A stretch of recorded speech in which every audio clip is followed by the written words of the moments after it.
আসসালামু আলাইকুম প্রিয় শিক্ষার্থীরা, আশা করি তোমরা সবাই ভালো আছো, সুস্থ আছো এবং নিরাপদে আছো। প্যান্ডেমিক কোভিড-19 কারণে তোমরা যথাযথ ক্লাসে উপস্থিত হতে পারছো না, যার কারণে অনলাইন ক্লাসের মাধ্যমে আমরা কিছুটা তোমাদের প্রবলেমগুলো বিভিন্ন সাবজেক্টের উপর প্রবলেমগুলো সলভ করে দেওয়ার চেষ্টা করছি। আশা করি তোমরা একটু উপকৃত হচ্ছ এবং আমাদের ক্লাসগুলো ফলো করছো। আমি তোমাদেরকে পড়াবো ম্যাথমেটিক্সের চ্যাপ্টারটা হচ্ছে বাস্তব সংখ্যা ও অসমতা। বাস্তব সংখ্যা অসমতা নিয়ে তোমাদের আরও ক্লাস হয়েছে প্রথম দিকে। ওখানে স্যার অনেক আলোচনা করেছেন। পরমাণের ধর্ম, বাস্তব সংখ্যার কিছু গুণাবলী, ধর্ম, কয়েকটা প্রবলেমে সলভ করিয়েছিলেন। আজকে চলো আমরা কিছু প্রবলেম সলভ করার চেষ্টা করি। আমি একটা প্রশ্ন লিখে রেখেছি। প্রশ্নটা হচ্ছে সমাধান করো এবং সমাধান সেট সংখ্যা রেখায় দেখা। অসমতাটা হচ্ছে 1/3x মাইনাস পরমাণু 3x মাইনাস 5 গ্রেটার দেন 2, যেখানে x not equal two 5/3। 3x minus 5 ফাংশনটা 1/3x মাইনাস 5 ফাংশনটা দেখে তোমরা বুঝতে পারছো এখানে ফাংশনটার মান যদি 3x minus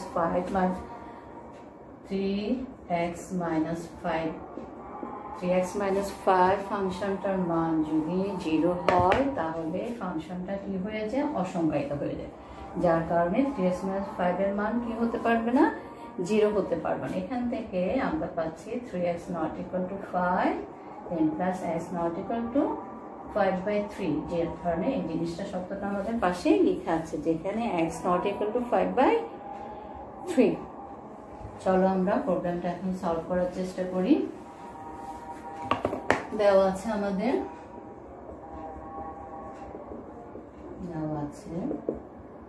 1/3x minus 5 greater than 2। এটাকে যদি বিপরীতকরণ করি তাহলে আমরা কি পাবো? 3x মাইনাস 5 লেস দেন কি হয়ে যাবে? হাফ। পাশে আমাদেরকে অবশ্যই যে সত্যটা দেওয়া আছে এটা অবশ্যই এখানে লিখে যেতে হবে। x নট ইকুয়াল টু 5/3, যেখানে আর লিখলাম না, পাশে আমি লিখে দিলাম x নট ইকুয়াল টু 5/3। এখন আসো আমরা পরম মানের সংজ্ঞা থেকে আমরা কি লিখতে পারি? 3x মাইনাস 5 এর পরম মানের সংজ্ঞা থেকে আমরা কি লিখতে পারি? 3x minus 5 greater than minus half less than half, আবার লিখতে হবে x not equal to 5/3। এরপর আসো minus half 3x minus half less than half। এই লাইন অতিরিক্ত না লিখে অবশ্যই আমরা এভাবে সরাসরি লিখে দিতে পারি। আমরা এখান থেকে 5টাকে বাদ দিব। 5টাকে বাদ দিলে অসমতার উভয় পাশে আমরা কি করছি? 5 যোগ করছি, -5 + 5 হাফ প্লাস 5। আবার এখানে লিখতে হবে s নট ইকুয়াল টু 5/3। এখন ক্যালকুলেশন করো। এটা তো কত পাবো আমরা? -1 কত পাবো? -1/2 + 5। যদি সরাসরি না করে আমি দেখিয়ে দিই তাহলে 10 less than 3 1 plus 10। এটা পাবো কত? 9/2 3x 11/2। সব সময়ে প্রত্যেকটা লাইন লেখার ক্ষেত্রে আমরা লিখবো যেখানে x নট ইকুয়াল টু 5, যেখানে শব্দটা আমি বারবার না লিখে কমা সেমিকোলন দিয়ে লিখেছি বা কমা দিয়ে লিখেছি। x নট ইকুয়াল টু কি লিখতে হবে? 5/3। এখন আসো x ইকুয়াল টু তাহলে কি হবে? আবার 3 দিয়ে ডিপেন্ড করো। x ইকুয়াল টু কি হয়ে যাবে আমাদের? x গ্রেটার দেন, এখানে কি হবে? x greater than 9/6 less than 11/6। আবার কি লিখবো? x নট ইকুয়াল টু অবশ্যই কি লিখতে হবে? 5/3। আমরা কি পেলাম? x greater than 9/6 less than 11/6, x not equal two 5/3। অর্থাৎ আমরা সলভ করার পর কি পেলাম? x এর মান কত থেকে কত এর মধ্যে থাকবে? 9/6 থেকে 11/6 এর মধ্যে থাকবে, কিন্তু কত হতে পারবে না? 5/3। 5/3 কে যদি আমরা হরে 6 আনতে যাই তাহলে কত হয়ে যাবে 10/6। তাহলে এই যে x এর লিমিট আছে অর্থাৎ x এর মান 9/6 থেকে 11/6 মান পাচ্ছি, কিন্তু ওখানে x এর মান কোনটা হতে পারবে না 10/6। অর্থাৎ 5/3 কে যদি আমরা 3টাকেও যদি 6 বানানোর জন্য তাহলে হর এবং লবকে যদি 2 দ্বারা গুণ করে কত পাচ্ছি 10/6। ওইটাকে আমরা তাহলে কিভাবে লিখতে পারি দেখি একটু। অর্থাৎ আমরা যে পাচ্ছি x not equal to 5/3, তাহলে এটাকে আমরা কি লিখতে পারি imply 9/6 less than 10/6 বা 10/6 less than 11/6। এখন আমাদের আর আমরা যেহেতু এটাকে এখানে ইনক্লুড করে ফেলেছি আমাদের x not equal to 5/3 আর লেখা লাগছে না। আমরা লিখলাম x এর মান 9/6 থেকে 10/6 এর মধ্যে, অর্থাৎ 10/6 মান এখানে আসবে না, এখানেও আসছে না, 10/6টা বাদ। তাহলে আমরা সমাধান কি পেলাম, আমাদেরকে বলা হয়েছে সমাধান করো, তাহলে আমাদের সমাধান হচ্ছে নির্ণয় সমাধান হচ্ছে এটাই x is greater than 9/6 less than 10/6 বা x is greater than 10/6 less than 11/6। তারপর নির্ণয় সমাধান সেট কি হবে, এটা তো সমাধান পেলাম, তাহলে নির্ণয় সমাধান সেট সেট হলো অবশ্যই আমাদের সেকেন্ড ব্র্যাকেট দিয়ে লিখতে হবে x belongs to real numbers just আবার পূর্ব আমরা এটা লিখে দেব 9/6 10/6 বা 10/6 less than 11/6। তাহলে আমরা সমাধান পেয়ে গেলাম। আমাদের প্রশ্নের আরেকটা অংশ রয়ে গেল। প্রশ্নের আরেকটা অংশ কি, প্রশ্নের আরেকটা অংশ হচ্ছে সমাধান সেট সংখ্যা রেখায় দেখাও। তাহলে আমরা সংখ্যা রেখা দেখি, সংখ্যা রেখায় দেখানোর জন্য পাশে করে, যেহেতু আমাদের মানটা পাশে করে 0 নিলে এক পাশে নিলাম 1 অথবা একটু পর্যন্ত 0 থেকে 1 ধরে আমরা যদি এটাকে মান সুবিধাজনকভাবে দেখানোর জন্য এখান থেকে 1 থেকে শুরু করি, অর্থাৎ এখানে আরো এখান থেকে এখান পর্যন্ত 0 থেকে 1 থেকে শুরু করি, তাহলে আমাদের দেখো 9/6 যেহেতু 6 আকার আছে আমরা আমাদের সুবিধার্থে এভাবে ভাগ করে নিলে 1 2 3 4 এখানে সাপোজ 2 6 9/6 মানে কত 1.5, এই দুটার মাঝামাঝি যেটা এটা হচ্ছে আমাদের 9/6। তারপর 10/6, তারপর হচ্ছে আমাদের 11/6, এটা হচ্ছে 12/6 মানে হচ্ছে 2। তাহলে আমরা এটাকে এভাবে লিখলাম, এটাকে এভাবে লিখলাম, যেহেতু আমাদের সমাধান সেটের মধ্যে প্রোডাক্ট হচ্ছে 9/6 10/6, আমাদের মান কি হতে পারবে না 9/6 এর চেয়ে বড়, তাইলে আমরা এই 9/6 বিন্দুটা এখানে আমরা নিতে পারবো না, এটা আমরা সেজন্য এখানে বানাচ্ছি। তারপর 10/6 এর চেয়ে ছোট, তাহলে 10/6টা নিতে পারবো না। আমরা সমাধান সেট হচ্ছে আমাদের এই প্রথম অংশের জন্য হচ্ছে এই অংশটা, দ্বিতীয় অংশের জন্য হচ্ছে এই অংশটা 10/6 থেকে, অর্থাৎ এই বিন্দুটা আমরা ইনক্লুড করতে পারবো না, এটা ইনক্লুড করতে পারবো না, এটা সমাধান সেটে আমরা এই বিন্দুগুলা যোগ করতে পারবো, এখানে অন্তর্ভুক্ত করতে পারবো না। আমাদের এই বিন্দুগুলো এভাবে রেখে আমরা এখানে মার্ক করে দেবো, এভাবে মার্ক করে দেবো, এগুলো খালি থাকবে। তা তোমরা যখন খাতায় লিখবে এই অংশটাকে এভাবে খালি রাখবে। তাহলে হয়ে গেল, আমরা আমাদের জিনিসটা দেখালাম সংখ্যা রেখায় সমাধান সেট সমাধান করলাম এবং সমাধান সেট সংখ্যা রেখায় দেখালাম। এবং একটা জিনিস ভালো করে খেয়াল করবে, প্রশ্নের কিন্তু লেখায় যেটা আছে x not equal to 5/3 আমাদের ধাপে ধাপে লেখার সময় ওটা কিন্তু উল্লেখ করে আমাদেরকে লিখে দিতে হবে। আশা করি বুঝতে পেরেছ। চলো আমরা আরেকটা প্রবলেম নিয়ে কাজ করি, আরেকটা প্রবলেম শুরু করি।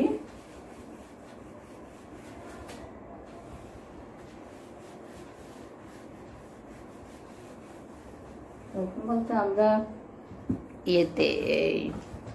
আমরা তো সাধারণত সৃজনশীল প্রশ্ন আসে একটা একদম যেভাবে সৃজনশীল প্রশ্ন নিয়ম অনুযায়ী করে থাকে আর কি। আমি একটা প্রশ্ন লিখে f of x equal to যদি f of x equal to 5x plus 2 হয়। প্রমাণ করো যে √(f(-2) একটি অমূলদ সংখ্যা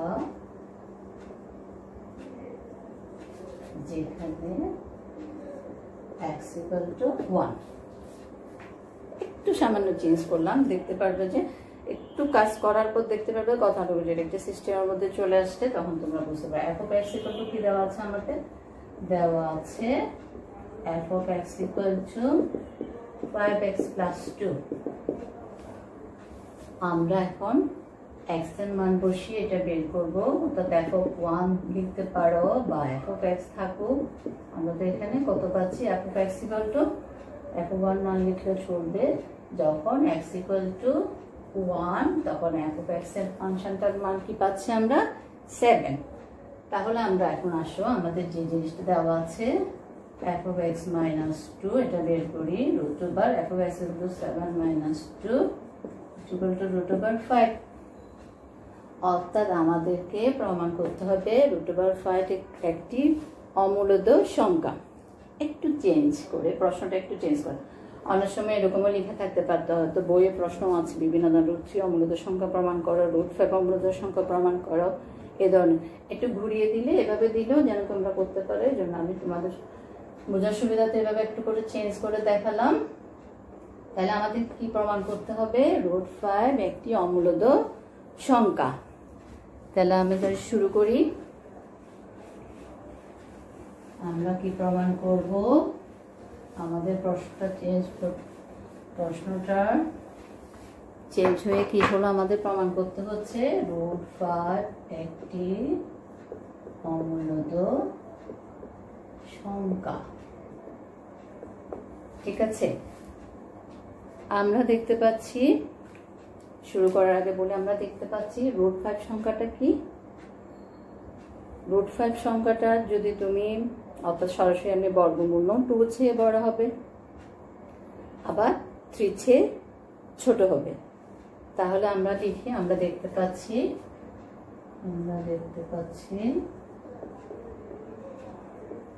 √5 সংখ্যাটি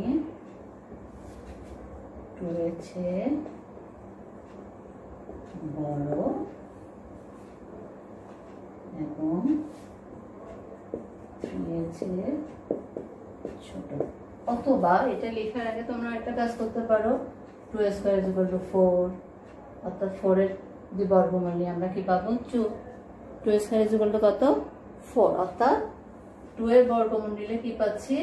4 এর বর্গমূল নিলে কি পাচ্ছি? 2।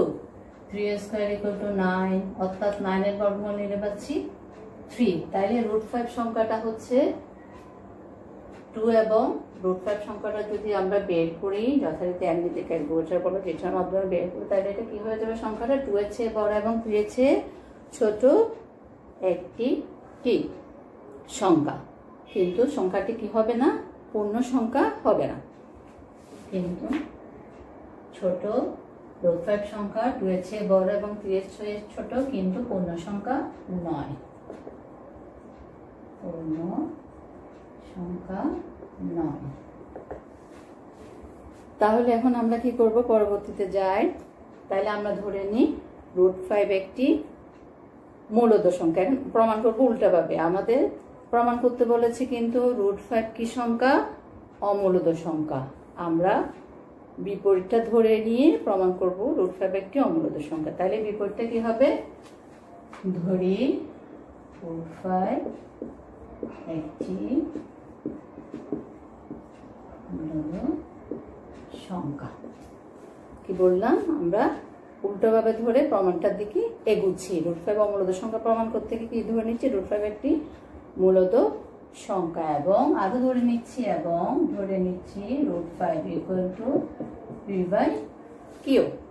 ঠিক আছে, আরো ধরে নিচ্ছি কি? √5 = p/q, যেহেতু মূলদ সংখ্যা। তাহলে এখানে p/q তে কি হবে? শর্ত থাকবে, যেখানে q ≠ 0।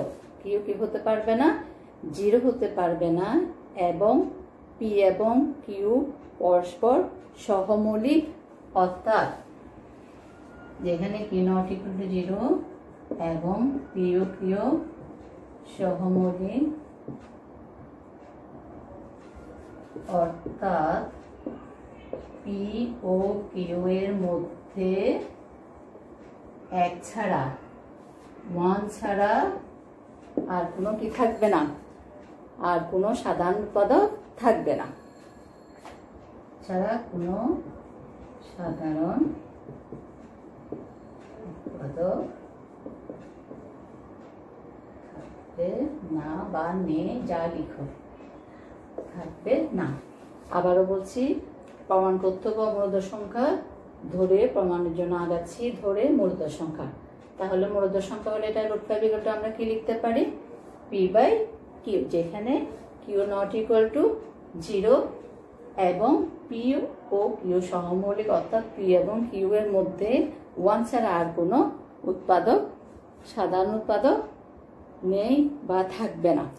তাহলে চলো এখন root 5 equal to P by Q যেটা আমরা ধরেছি, উভয় পক্ষে যদি আমরা কি করি, উভয় পক্ষকে আমরা বর্গ যদি করি, পি ইকুয়াল টু কি পাবো, সরি 5 ইকুয়াল টু কি পাবো, পি স্কোয়ার কিউ স্কোয়ার, और p square is equal to কি পাচ্ছি 5 q square, p square equal to কি পাচ্ছি 5 কিউ স্কোয়ার।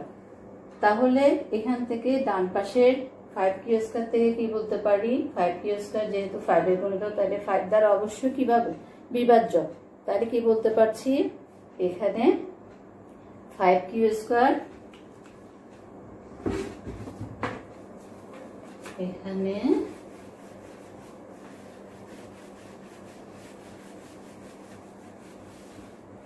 আমরা এখান থেকে কি বলতে পারছি 5 কিউ স্কোয়ার 5 দ্বারা, এবার সহজ একটা জিনিস, যেহেতু 5 আছে এখানে, 5 দ্বারা অবশ্যই কি হবে 5 দ্বারা বিভাজ্য। 5 কিউ স্কোয়ার যদি 5 দ্বারা বিভাজ্য হয় তাহলে কি হবে, আমাদের কি হবে বলো, পি স্কোয়ার 5 দ্বারা বিভাজ্য হবে, কেন, p square is equal to 5 q square, তাহলে therefore পি স্কোয়ার 5 দ্বারা বিভাজ্য, তা পি 5 দ্বারা বিভাজ্য, আমি ডট দিয়ে গেলাম, পি কি হবে 5 দ্বারা বিভাজ্য। আবার ধরি আমরা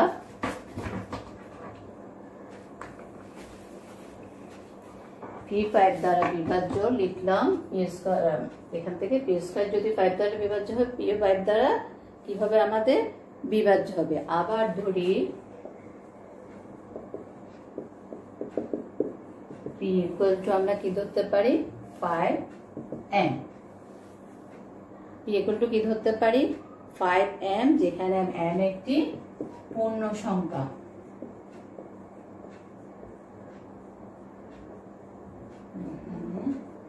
m একটি পূর্ণ সংখ্যা, কি ধরলাম p ইকুয়াল টু 5m, যেখানে m একটি পূর্ণ সংখ্যা। এখন আসো আমরা কি পেয়েছিলাম আগে, p square equal to 5 q square, এখন p এর জায়গায় আমরা কি লিখব 5m whole square equal to 5 q square implies 25m square equal to 5 q square.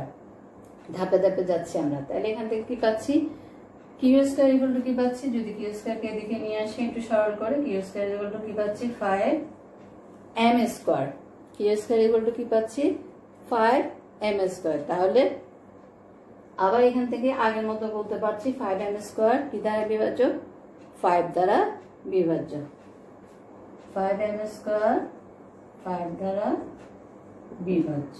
তাহলে কি হয়ে যাবে, কিউ স্কয়ার 5 দ্বারা বিভাজ্য হবে, that implies কিউ স্কয়ার 5 দ্বারা বিভাজ্য, কিউ স্কয়ার যদি 5 দ্বারা বিভাজ্য হয়, কিউ 5 দ্বারা বিভাজ্য, আগের মতো আগে লিখেছিলাম যে এটা কিউ কি বলছি এখন 5 দ্বারা বিভাজ্য। তাহলে আমরা কি দেখতে পাচ্ছি, কি বলেছিলাম আগে পি 5 দ্বারা বিভাজ্য, আবার কিউ 5 দ্বারা বিভাজ্য। তাহলে প্রথমে আমরা কি বলেছিলাম যখন √5 মূলদ সংখ্যা বলেছিলাম, ধরে নিচ্ছিলাম, তখন বলেছিলাম পি এবং কিউ সহমৌলিক, অর্থাৎ পি এবং কিউ এর মধ্যে এক ছাড়া আর কোনো কি থাকবে না, কমন কোনো সাধারণ কোনো উৎপাদক থাকবে না। কিন্তু এখন আমরা কি দেখতে পাচ্ছি এখানে এক ছাড়াও 5 একটা সাধারণ উৎপাদক চলে আসছে না আমাদের। তাহলে আমরা কি দেখতে পাচ্ছি, আমরা দেখতে পাচ্ছি এখানে পি এবং কিউ এর মধ্যে, তাহলে আমরা দেখতে পাচ্ছি পি ও কিউ এর মধ্যে বা পি এবং কিউ এর মধ্যে এক ছাড়া, পি এবং কিউ এর মধ্যে 1 ছাড়া ও আরেকটি উৎপাদক 5 আছে। উৎপাদক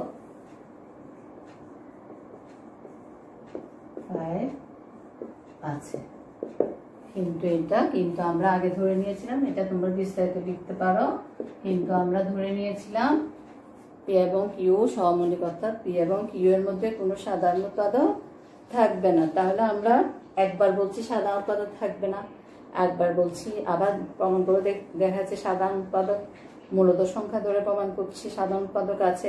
তাহলে কি হয়ে যাবে, তাহলে কি বলতে পারবো, √5 মূলদ সংখ্যা নয়। তাহলে কি লিখতে পারি, সুতরাং √5 একটি অমূলদ সংখ্যা। তাহলে আমরা √5 অমূলদ সংখ্যা প্রমাণ করার জন্য কি করলাম, ওটাকে মূলদ সংখ্যা ধরে আগাতে আগাতে যখন দেখতে পাচ্ছি মূলদ সংখ্যা ধরার পর এক ছাড়া মূলদ সংখ্যা যখন ধরেছি তখন বলেছি পি এবং কিউ এর মধ্যে সাধারণ উৎপাদক থাকবে না। এভাবে আগাতে আগাতে যখন দেখতে পাচ্ছি পি এবং কিউ এর মধ্যে 1 ছাড়াও 5 আর একটা উৎপাদক চলে আসছে, তাহলে আমরা বলতে পারছি √5 মূলদ সংখ্যা না, সুতরাং √5 একটি অমূলদ সংখ্যা। আশা করি তোমরা ধরতে পেরেছো। তাহলে আমরা একটু ভিন্ন আঙ্গিকে প্রশ্নটা শুরু করেছিলাম, অর্থাৎ একটা কি দেওয়া ছিল, ফাংশন দেওয়া ছিল f of x এর যখন x এর একটা মান থাকবে তখন একটা সংখ্যা নিয়ে বলেছি প্রমাণ করো যে সংখ্যাটা অমূলদ সংখ্যা। আমরা একটু আস্তে আস্তে কি পেয়ে গেলাম, √5, অর্থাৎ আমরা প্রমাণ করলাম √5 একটি অমূলদ সংখ্যা। এরপর আসো আমরা আর একটা প্রবলেমের দিকে যাই। আমরা পর যেটা করবো বলেছি 6x² - x - 1 > 0। প্রশ্নটা আগের মতোই সমাধান করো, সমাধান সংখ্যা রেখা দেখো। এটা সমাধান করতে হলে আমাদেরকে দেখে কি করতে হবে, উৎপাদককে বিশ্লেষণ করতে হবে। উৎপাদকের বিশ্লেষণ করে ফেলি আমরা 3x 2x 0, 3x যদি কমন নিই 2x - 1 1 2x - 1, তাহলে আমরা কি পাচ্ছি 2x - 1 into 3x plus 1 0। স্বাভাবিকভাবে যদি এটি ইকুয়েশন আকারে থাকতো তখন আমরা বলতাম এখানে দুইটা মান পাবো, x এর মান এখানে 2x - 1 = 0 হলে একটা মান হবে, 3x + 1 = 0 হলে একটা মান হবে। এখানে x এর এই দুইটা মান আমাদের যে অসমতা দেওয়া আছে, অসমতাকে কিভাবে সিদ্ধ করে এটা আমরা দেখার জন্য আমরা এই অসমতাকে সমতা আকারে লিখে দেখি কি পাই। দুটোর সঙ্গে গুণফল যদি 0 ধরি হয় 2x - 1 = 0 অথবা 3x + 1 = কি পাবো, 0 পাবো। এখন আমরা এখান থেকে মান বের করি, 2x = 1 x = ½ এখান থেকে পাবো 3x = -1 imply x = -1/3। তাহলে আমরা কি পাচ্ছি, সমতা আকারে নিলে x এর মান কয়টা পাচ্ছি, x এর মান ½ এবং x এর মান -1/3। x এর মান -½ এবং সরি এক্স এর মান হাফ এবং -1/3 কিভাবে অসমতাটাকে সিদ্ধ করে আমরা এখন এটা দেখবো। এখন যেহেতু আমাদের সমতা আকারে দেওয়া হয়, অসমতা আছে আকারে আছে, তাহলে আমাদেরকে সরাসরি আমরা বলতে পারবো না এক্স এর মান হাফ অথবা এক্স এর মান -1/3, যেহেতু আমাদের প্রশ্নে অসমতা আকারে দেওয়া আছে। এখন আমরা এটা এক্স এর মান হাফ এবং 1/3 যদি সংখ্যার আগে বসিয়ে দেখানোর চেষ্টা করি, এখানে যদি 1 হয়, এখানে যদি -1 হয়, তাহলে আমাদের হাফ হবে এখানে, আর এখানে হবে -1/3। আমরা দেখতে পাচ্ছি এই এক্স এর মান হাফ এবং -1/3 বাস্তব সংখ্যা রেখাকে বাস্তব তিনটা ব্যবধিতে ভাগ করছে। এক্স এর মান কি করছে?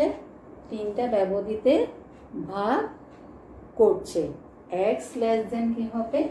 -1/3 হতে পারে, এক্স গ্রেটার দেন হাফ হতে পারে, আবার এক্স এর একটা মান এই -1/3 এবং হাফের মধ্যেও থাকতে পারে। তাহলে কি কি ব্যবধি পাচ্ছি আমরা? এক্স এর এই হাফ এবং -1/3 যখন সংখ্যা রেখায় বসালাম তখন দেখতে পাচ্ছি তিনটা ব্যবধিতে আমরা ভাগ করে দেখতে পাচ্ছি এক্স এর মান কি হতে পারে? এক্স এর মান -1/3, number 2 x greater than -1/3 less than half, number 3 ব্যবধি হচ্ছে এক্স গ্রেটার দেন হাফ। তিনটা কি পাচ্ছি? ব্যবধি পাচ্ছি। এখন আমরা এই তিনটা ব্যবধি প্রদত্ত অসমতাকে কিভাবে স্যাটিসফাই বা সিদ্ধ করে দেখবো। এটা দেখার জন্য আমরা আমাদের সুবিধার্থে আমরা কি করব? আমরা একটা চার্ট করে নিব, ব্যবধিটির পাশে রাখলাম, একটা চার্ট করে নিচ্ছি। আমাদের চার্টটা হবে এভাবে, শর্ত থাকবে 2x একটা উৎপাদক থাকবে, দ্বিতীয় উৎপাদক থাকবে, দুটো উৎপাদকের গুণফল থাকবে, মন্তব্য থাকবে। এখানে 16 লিখব 1, যার জন্য আমাদের 5টা কলাম আর 4টা সারি আঁকলাম। এখানে থাকবে শর্ত, এখানে থাকবে আমাদের উৎপাদক কি ছিল? 2x - 1, এখানে হবে 3x + 1 এর চিহ্ন, এখানে 3x + 1 এর, এখানে হবে দুইটা গুণফল করলে এই চিহ্ন। এখানে আমরা নিব মন্তব্য। এখন আসো আমাদের ব্যবধি কি বলেছিলাম? নাম্বার 1 হচ্ছে x > -1/3, নাম্বার 2 হচ্ছে greater than 1/3 less than half, number 3 হচ্ছে x গ্রেটার দেন হাফ। এখন x লেস দেন যদি -1/3 হয় তাহলে 2x - 1 এর চিহ্ন, তাহলে আমরা -1/3 এর চেয়ে ছোট একটা মান যদি চিন্তা করি, -1/2 বসাও, তাহলে 2x - 1 এর কি হবে? -1/2 -1 মাইনাস ভাগ করো -2 - 1 -3/2।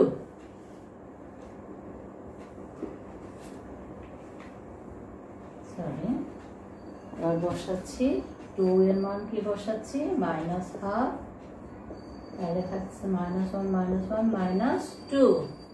প্রথমে মাইনাস চিহ্ন দিয়ে ক্যালকুলেশন করে ফেলেছি, তাহলে এটা কি চিহ্ন কি পাচ্ছি? আমরা শুধু সংখ্যাটা না লিখে চিহ্নটা লিখবো মাইনাস, তারপর 3x + 1 এর চিহ্ন, 3x + 1 এর চিহ্ন যাতে যদি 3 × -1/2 + 1 বসা কত পাবো?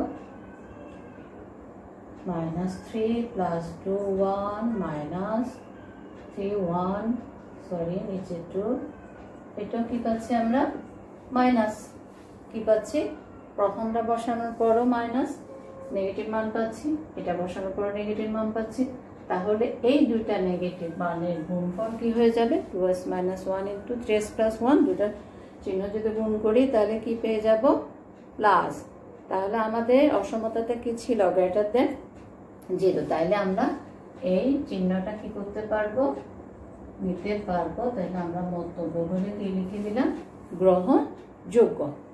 এরপর আসো দ্বিতীয় ব্যবধি। দ্বিতীয় ব্যবধিতে কি বলেছি, s greater than -1/3 less than half।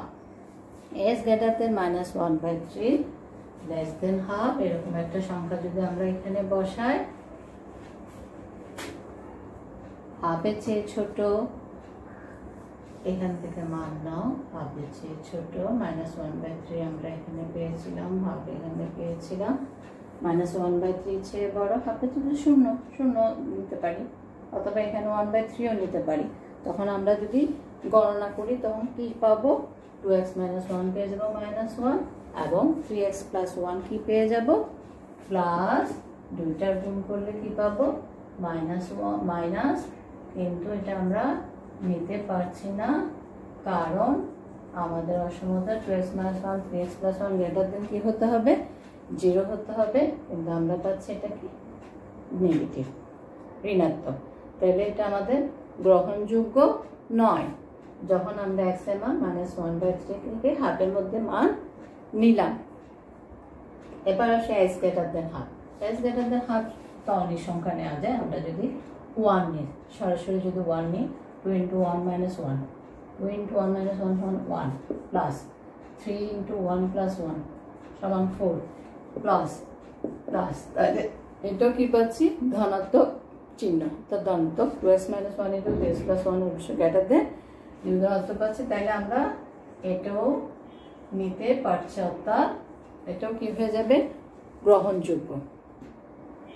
এটাও কি হচ্ছে, গ্রহণযোগ্য। তাহলে আমরা x এর মান যখন -1/3 চেয়ে ছোট তখন গ্রহণযোগ্য মান পাচ্ছি, এবং x এর মান যখন হাফের চেয়ে বড় তখনও গ্রহণযোগ্য মান পাচ্ছি। তাহলে আমাদের এই ব্যবধিটা গ্রহণ করতে পারছি না, অর্থাৎ নিতে পারছি না, যেহেতু আমাদের অসমতাটাকে স্যাটিসফাইড করছে না। এই দুইটা স্যাটিসফাইড করছে, সেজন্য আমরা এটা নিতে পারছি। তাহলে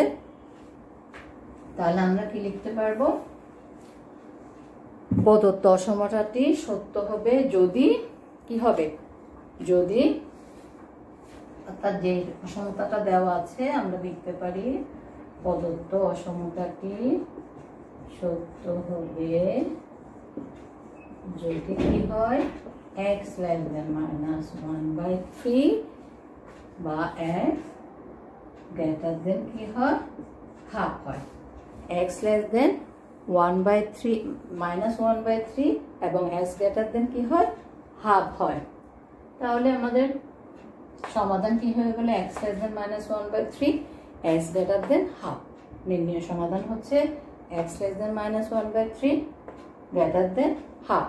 আর আমরা যদি সমাধান সেট আকারে লিখতে যাই, সমাধান সেট লিখতে গেলে সমাধান নির্ণয় লিখতে পারো, নির্ণয় সমাধান সেট হচ্ছে x belongs to R such that x -1/3 যথারীতি এটা লিখে দিবে x greater than half, x -1/3 বা লিখতে পারো কমা না দিয়ে x greater than half। তাহলে আমরা সমাধান পেয়ে গেলাম, সমাধান সেটও দেখালাম। আর এটাকে সংখ্যা রেখায় আঁকালে, আগে যে দেখিয়েছিলাম সংখ্যা রেখায় যদি আমরা একে দেখাই, কিভাবে একে দেখাবো, যেহেতু আমাদের প্রশ্ন ছিল সমাধান করো, সমাধান সেট নির্ণয় করো, এবং সমাধান সেটকে কোথায় দেখাতে বলা হয়েছে, সংখ্যা রেখায় দেখা। তাহলে আমরা যদি সংখ্যা রেখা দেখাই, এটাকে সংখ্যা রেখা দেখানোর জন্য আমরা এভাবে নিচ্ছি 1 -1 1 হাফ, এখানে হচ্ছে -1/3। আমাদের কি হবে, x -1/3, অর্থাৎ এদিকে চলে আসবে আমাদের সমাধান। আর হবে s greater than half।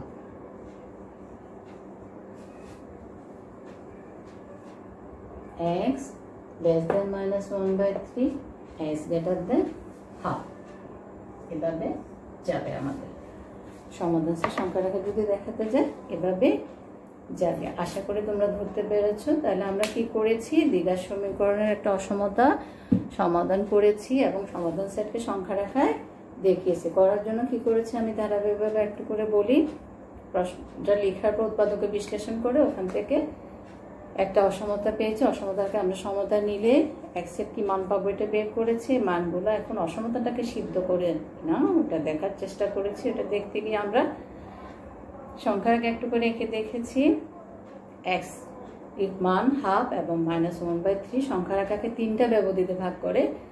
ব্যবধি 3টা হচ্ছে এক্স এর মান -1/3 চেয়ে ছোট হতে পারে, এক্স এর মান হাফের চেয়ে বড় হতে পারে, এক্স এর মান -1/3 এবং হাফের মধ্যবর্তী থাকতে পারে, অর্থাৎ x greater than -1/3 less than half. এখন এই 3টা ব্যবধি আমাদেরকে প্রদত্ত অসমতাটাকে সিদ্ধ করবে কিনা এটা দেখার জন্য আমরা একটা চার্ট করেছিলাম।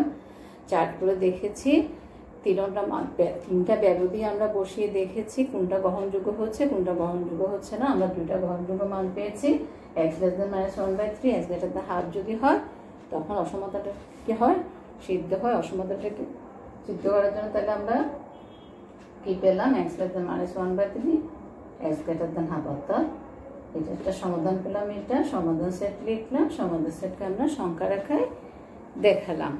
আশা করি তোমরা ফলো করতে পেরেছো। আমি আজকে যে 3টা প্রবলেম সলভ করে দেখালাম খুব গুরুত্বপূর্ণ 3টা, তোমরা বাসায় আরও ভালো করে প্র্যাকটিস করবে, আরও বিভিন্ন ধরনের প্রবলেম নিয়ে প্র্যাকটিস করবে। আশা করি তোমরা সলভ করতে পারবে। আজকে এই পর্যন্ত থাকলো। তোমরা সবাই ভালো থেকো আর আল্লাহর কাছে প্রার্থনা করো যেন সবাইকে সুস্থ রাখে, আমাদেরকে তোমাদেরকে তোমাদের আত্মীয়স্বজন সবাইকে সুস্থ রাখে, এই দোয়া করবো। এবং আল্লাহর অশেষ রহমত যে আমরা এখনো এই প্যান্ডেমিক 19 বা কোভিড-19 যেটাই বলো কত মানুষকে হারিয়েছি, আল্লাহ যে আমাদেরকে বাঁচিয়ে রেখেছে তার জন্য আমরা আল্লাহর কাছে শুকরিয়া আদায় করে শেষ করতে পারবো না। এটা আল্লাহর অশেষ রহমত। তোমরা সুস্থ থেকো, স্বাস্থ্যবিধি মেনে বাসায় অবস্থান করো, প্রয়োজন ছাড়া বাসার বাইরে বের হবে না। আল্লাহর কাছে দোয়া করি তোমরা ভালো থেকো, নিরাপদে থেকো। আল্লাহ হাফেজ।